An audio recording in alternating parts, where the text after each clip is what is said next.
I would not say that I'm in a book slump.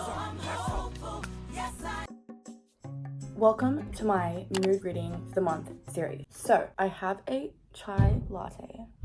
You cannot see that. But for the month of February, which is my favorite month because it is my birthday. My birthday month. Yes, you know what? My entire birthday is February. I pick up a few books this month. I'm like, I want to read this. I want to read that. I think I want to read this. I want to read that. Do I remember every single book that I picked up and considered reading? The answer to that is no. But what I will say is that the 3 books that I read in this video right here. So if you want to know my opinions and stuff on it, we start off with Watching You by Lisa Jewell. This is the author of Then She Was Gone and None of This Is True. I liked Then She Was Gone, hated None of This Is True. Then we have Tom Lake, which I read but also listened to with the Meryl Streep audiobook. This was also the book which I'll forever be thankful for because it was the book that got me to sign up for my local library because they have such an expansive audiobook collection, and this audiobook was on one of the platforms that they use. So I was like, wait, this is so good. So I'm so thankful for this book for that. And also I loved Meryl Streep's narration in this. Sorry, this is the introduction. No one cares. Okay, I'm not supposed to be talking about things that I like in the book, whatever. This was this one. And then I also read Yellowface, which is written by R.F. Kuang, which I absolutely adore. Babel. I will start reading the Poppy War. I'm loving that so far, but I wanted to read this one before I read the Poppy War. I don't know why. I actually don't know why at all. Maybe it's because the main character in this, June, is literally, I've heard so much about she's insufferable. She's very insufferable, and I want to go for a walk because I know I'm gonna love that, so I want to get, okay, you know what I'm saying? Whatever, but these are the 3 books that I end up completing in this mid reading through the month video. I did pick up some other ones, I think. Do I? Honestly, I really can't remember. I'm suffering memory loss. Anyways, let's begin. Okay, so this is gonna be the first book of this mood reading TBR takedown video. This is what we're reading. This book, we're following different point of views, right? And one of them is this kid, and he is a stalker. He is like spying on people and taking pictures of them and then going through the pictures. And one of the girls he's spying on, he's just bought her a skirt because when he was spying on her, he looked at the skirt she was like, there was in the store she was looking in, and was like, yeah, that would look really nice on her. So now he's buying her the skirt. He just ordered it. I don't even know what to say. But yes, there's quite a lot of themes about spying and stalking and just potentially exploration of a grooming plotline. But yeah, it's following all these different characters and all their storylines, and it's very interesting. Like, I want to know what's happened, and then there's a section where it's like recorded transcripts from the future where something has happened, and I don't want to give away too much because I went into this not knowing much, but yeah, I'm liking it so far. The Poppy War. I am predicting that this book is going to change my life. I know it's going to change my life. That's why I got this edition, because look at it. It's beautiful. It's illustrated. This is the most beautiful book I've ever seen in my entire life. New releases. There's just something so exciting about them. Something that just makes you want to disregard all the old releases that you were once so excited to get to and just instead read the new ones. The Favourites by Lane Fargo. Yes.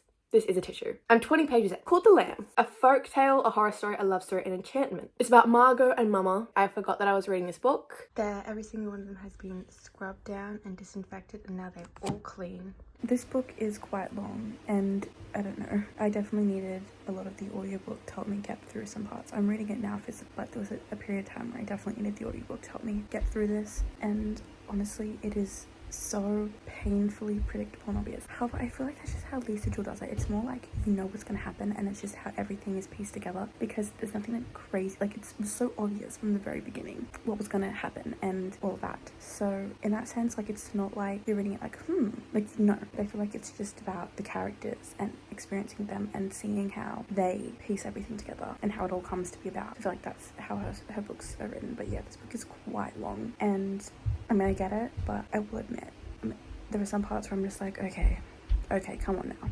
But you know, aside from all that, I actually am really enjoying this book. I'm really liking how everything is pieced together. So I still really love it. I do recommend the audiobook. I really like the audiobook. I think the narrator is really good. I like that it's set in England, because I just love when things are set in England. I'm just imagining all the accents and everything in my mind. But yeah, like, I did actually really like this. Well, I do actually like it. I still have a little bit left, but I do.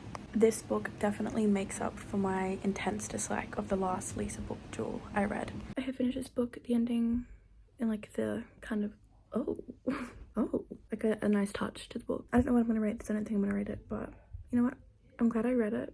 and I finish it, and because there's just something very addicting about her books. So I have 3 more from her. Actually, do I have 3 more? Do I have more? I don't know, I can only see 3. And I think I'll just space out my reading experience of them. Yeah, this has definitely redeemed the last book of hers that I read that I just did not like because I didn't like the implications of it.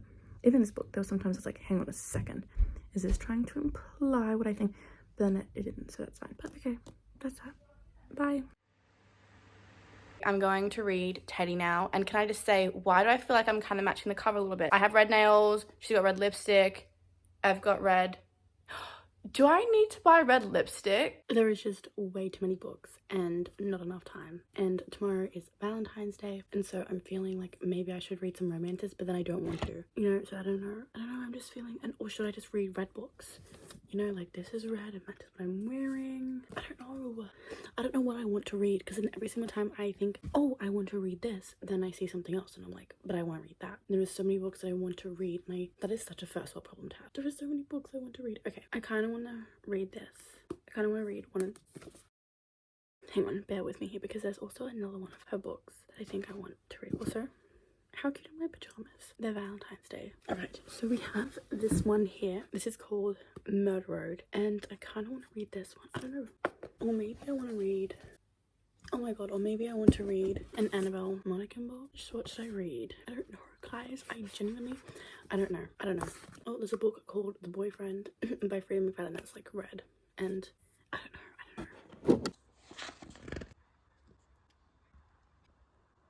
I would not say that I'm in a book slump, but I would say that I am just feeling very overwhelmed by how many books I want to read, and just the knowledge that as the days pass, how much less time I'm about to have to read. So it's almost like now is like the time I can guilt-free read, but like not even really, and I don't know what to do. So I've decided that I'm going to read Yellowface. I absolutely love Babel. I started reading Puppy War. I also really love this, but this book is one of the shorter ones of R.F. Kuang's work. I also recently purchased this book, so I feel like it's better if I read it. I swear guys, I'm seeing things again. I swear I just saw someone over there. Okay, whatever. But this book is on the shorter side. I've heard a lot of people like this book. I think I'm gonna like this book. I don't know. Okay, so it says, Athena Liu is a literary darling and June Hayward is a literary nobody. White lies. When Athena dies in a freak accident, June steals her unpublished manuscript and publishes it as her own under the ambiguous name Juniper Song. Dark humor, but as evidence threatens June's stolen success, she discovers exactly how far she will go to keep what she thinks she deserves. Deadly consequences. What happens next is entirely everyone else's fault. I'm very curious about just how everything's going to unfold and like what's actually going to happen at the end of this, because like surely apparently June is like actually insufferable.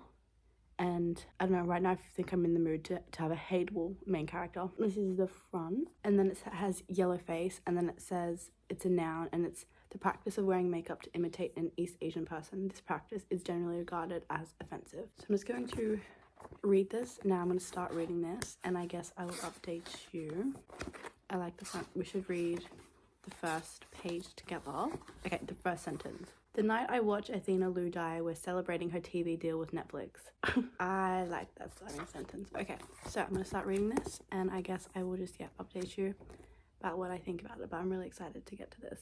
And also, I don't think I've finished the point, but I purchased this book kind of recently, like a few weeks ago. Maybe was it last week? I think I literally bought this book last week, so I think it's good if I read it now, because then it's not just gonna sit and collect dust waiting for me to like read it, you know what I'm saying? Okay, you guys, essentially I do go through mass deletions on my phone, and then sometimes I accidentally delete videos that I need for current reading vlogs, and that is for Tom Lake. So every single clip, well, okay, to be fair, I don't think I took many clips. I think maybe I took like 1 or 2 clips for this, but they're all gone. So where are they?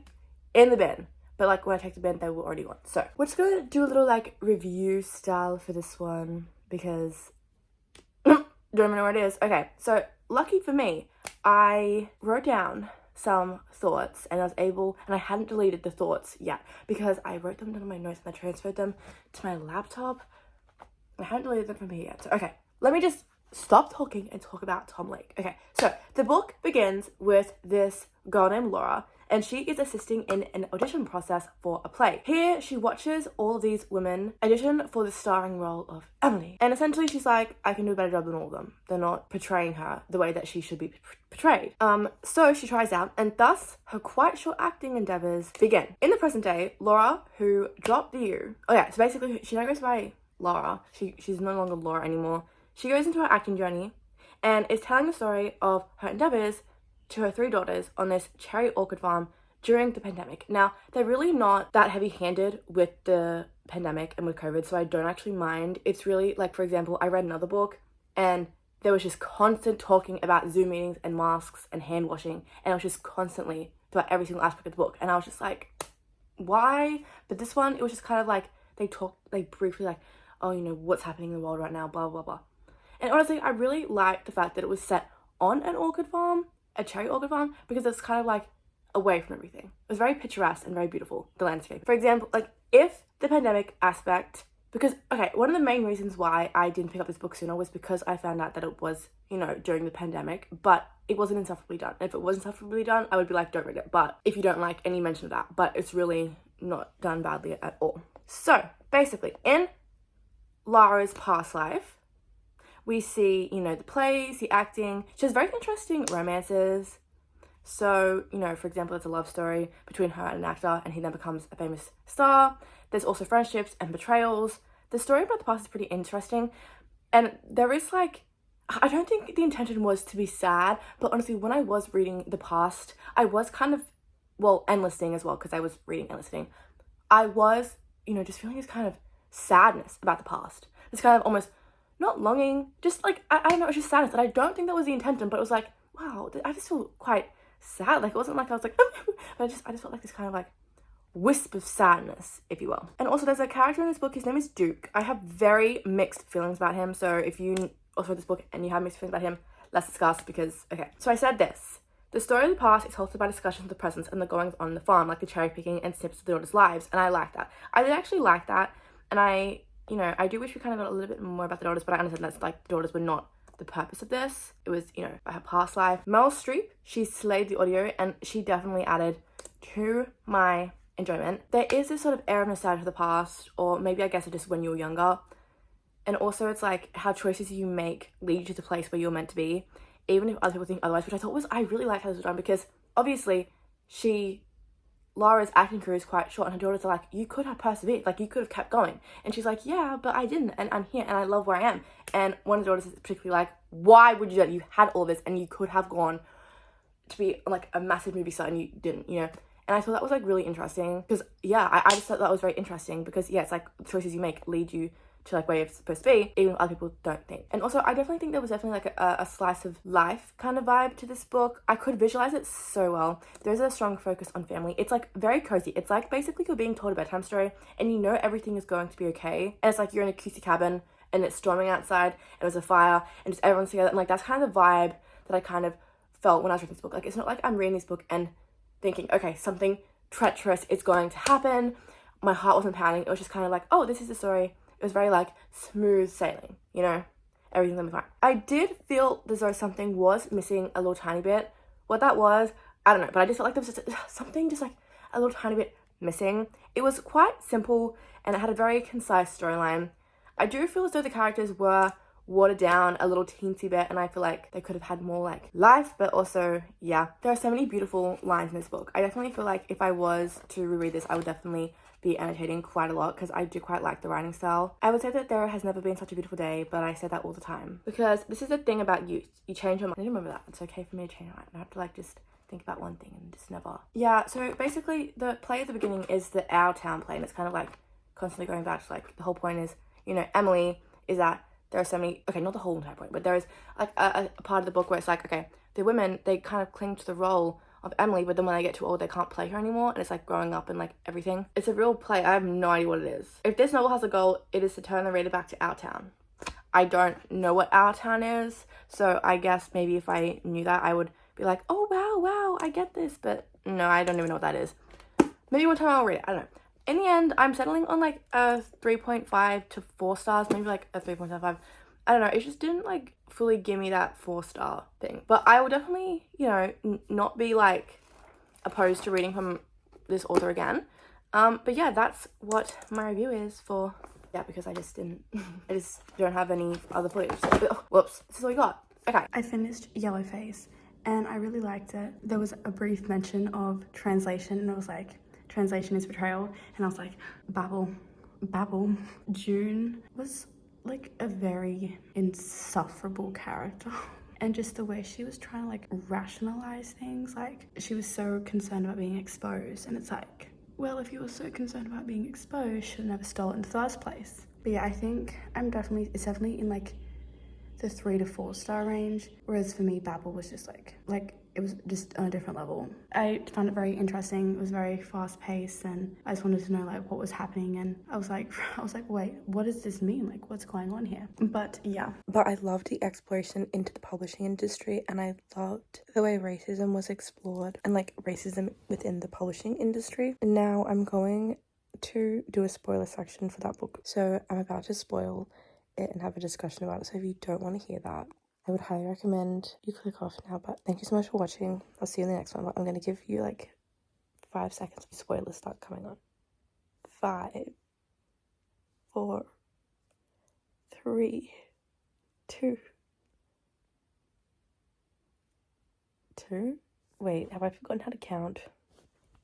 This is the spoiler section. So basically the ending, it's like implied that Nikki killed Viva. However, Nikki didn't do anything herself. She really got other people to do it. And then Tom, when he saw the hair that was kept there, he was like really horrified. And I don't like Tom. Like, I don't not like him. And I still think that he's not completely innocent. And the fact that he is with his student, even though he didn't like realize it was a student, apparently according to him, I don't know. But yeah, I definitely think that those two definitely had an impact on it. And like, definitely Viva did not die herself. That Nikki definitely had a partner, and I think that Tom also had a partner, even though, so yeah, that's what I think. But